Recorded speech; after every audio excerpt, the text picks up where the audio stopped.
আসসালামু আলাইকুম রহমতুল্লাহি ওয়া বারাকাতুহু। প্রিয় শিক্ষার্থী বন্ধুরা, today we are going to learn about simple complex compound.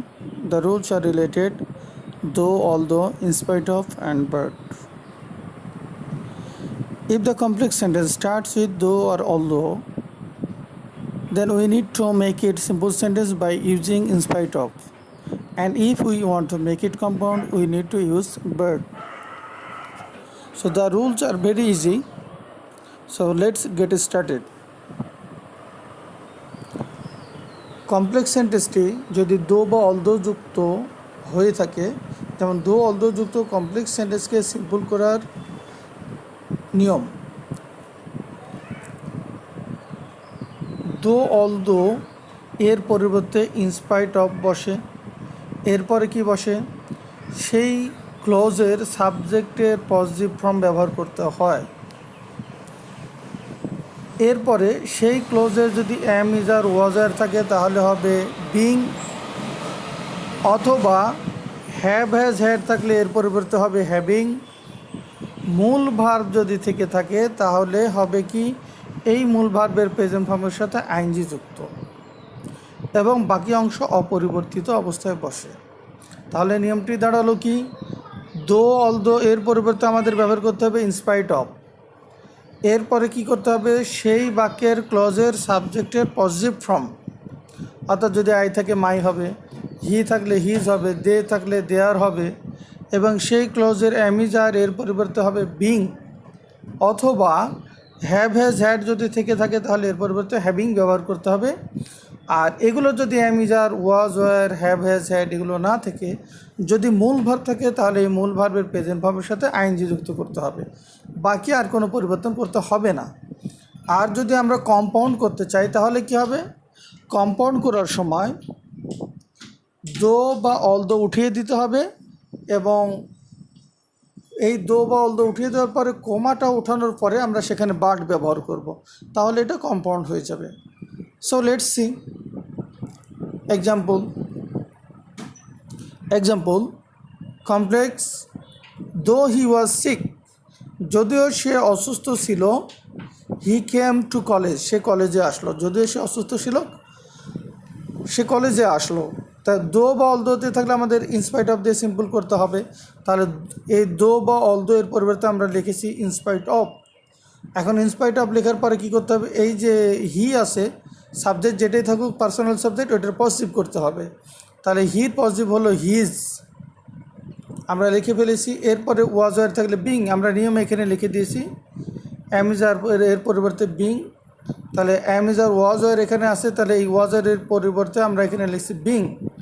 In spite of his being sick, আর কোনো পরিবর্তন করি নাই, হি came to college.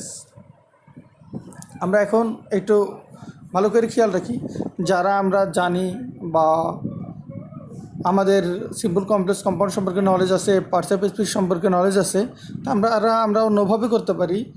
In spite of his, এখানে বিংটা না দিয়ে আমরা লিখতে পারি সিকনেস, নাউন করতে পারি। তাহলে in spite of his sickness he came to college.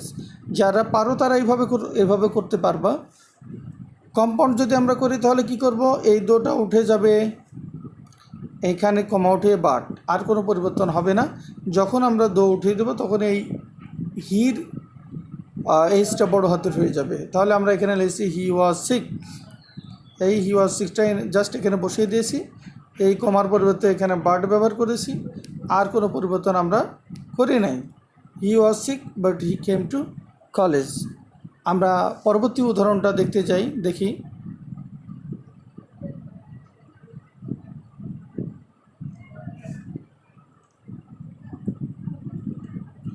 দো হি হ্যাড মানি, যদিও তার টাকা ছিল, he could not go for Hajj, সে হজে যেতে পারলো না।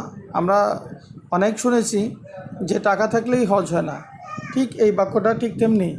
দো হি হ্যাড মানি, যদিও তার টাকা ছিল, he could not go for Hajj, সে হজে যেতে পারলো না। এখন এটার যদি আমরা সিম্পল করতে চাই তাহলে দোর পরিবর্তে ব্যবহার করতে হবে ইনস্পাইট অফ। আমরা ইনস্পাইট অফ ব্যবহার করেছি।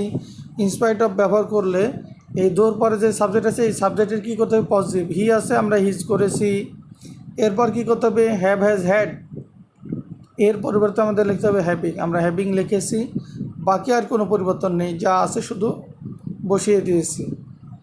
তাহলে আমাদের সিম্পল সেন্টেন্স হয়ে গেল, একদম ইজি। তাহলে in spite of his having money he could not go for Hajj. টাকা থাকা সত্ত্বেও সে হজে যেতে পারলো না। এখন আমরা যদি কম্পাউন্ড করতে চাই তাহলে কি করতে হবে, এই দোটা উঠিয়ে দিতে হবে। আমরা কমপ্লেক্স থেকে সিম্পলে যাওয়ার নিয়ম খুবই সহজ, কি যে কমপ্লেক্সের কনজাংশনটা বাদ দিতে হয়, আর কি করতে হয়, এই কমা উঠিয়ে এখানে বাট ব্যবহার করতে হয়, অর্থাৎ কম্পাউন্ডের কনজাংশন ব্যবহার করতে হয়। যদি কমপ্লেক্স সেন্টেন্সে দো থাকে তাহলে অবশ্যই এখানে বাট ব্যবহার করতে হবে। তাহলে এখন কম্পাউন্ডটা আমরা দেখি, তাহলে আমরা কি করলাম, দোটা বাদ দিয়েছি, হি হ্যাড মানি, এই কমা উঠে আমরা বাট ব্যবহার করেছি, বাকি অংশ যা আছে পুরোটা লিখে দিছি। তাহলে কি হলো, he had money but he could not go for Hajj. এখন আমরা পরের রোলটা দেখি, পরের এক্সাম্পলটা। Complex, though he tried heart and soul, যদিও সে প্রাণপণ চেষ্টা করেছিল, he could not pass the exam, সে পরীক্ষা পাস করতে পারলো না। এইখানে দেখো দো বাউল দো আছে, এখানে সাবজেক্ট আছে, এখানে মূল ভার্ব আছে ট্রাই। তাহলে মূল ভার্ব থাকলে ওই ভার্বের সাথে আইনজি যুক্ত করতে হয়। দো বাউল দো থাকলে সিম্পল করতে হলে কী করতে হবে, ইনস্পাইট অফ, আমরা লিখলাম ইনস্পাইট অফ। এখানে যে সাবজেক্ট থাকবে, সাবজেক্টের পজিটিভ ফর্ম হি আছে, আমরা লিখেছি হিজ। এখন কী করতে হবে, যদি মূল ভার্ব থাকে ভার্বের প্রেজেন্ট ফর্মের সাথে আইনজি যুক্ত। মূল ভার্ব কী আছে, ট্রাইড, এর প্রেজেন্ট ফর্ম হলো ট্রাই, এই যে আমরা ট্রাই লিখেছি, এর সাথে আইনজি যুক্ত করেছি, আর কোনো চেঞ্জ আমাদের নাই, যা আছে জাস্ট লিখে ফেলেছি। তাহলে in spite of his trying heart and soul he could not pass the examination. এখন যদি আমরা এটাকে কম্পাউন্ড করতে চাই তাহলে কী করতে হবে, কমপ্লেক্স থেকে কম্পাউন্ড করতে হলে শুধুমাত্র কনজাংশনটা চেঞ্জ করতে হয়। তাহলে কী করতে হবে, এই দোটা বাদ যাবে, আর এই কমা উঠে এখানে বাট ব্যবহার করতে হবে। তাহলে আমরা এখানে তাই লিখেছি, দো বাদ দিয়েছি, তাহলে থাকে কি, he tried heart and soul লিখেছি। এরপরে এই কমার জায়গায় আমরা কী ব্যবহার করেছি, but he could not pass the examination. তো এই ছিল আমাদের আজকের আলোচনার বিষয়। আশা করি বিষয়টি খুব সহজভাবে বোঝা গেছে। তো একটু বাকি উদাহরণগুলো চেষ্টা করলে ইনশাআল্লাহ আমাদের জন্য সহজ হয়ে যাবে। একটা জিনিস খেয়াল করতে হবে, একটা সেন্টেন্সকে যদি আমরা দুইটা সেন্টেন্স বানিয়ে লিখতে পারি, এটাকে যদি কমপ্লেক্স সেন্টেন্সের কনজাংশন দ্বারা যোগ করতে পারি, যেমন since, as, who, which, what, তাহলে এটা কমপ্লেক্স সেন্টেন্স হয়ে যাবে। আর যদি কম্পাউন্ড সেন্টেন্সের কনজাংশন অ্যান্ড অর বাট দিয়ে যুক্ত করতে পারি তাহলে এটা কম্পাউন্ড সেন্টেন্স হবে।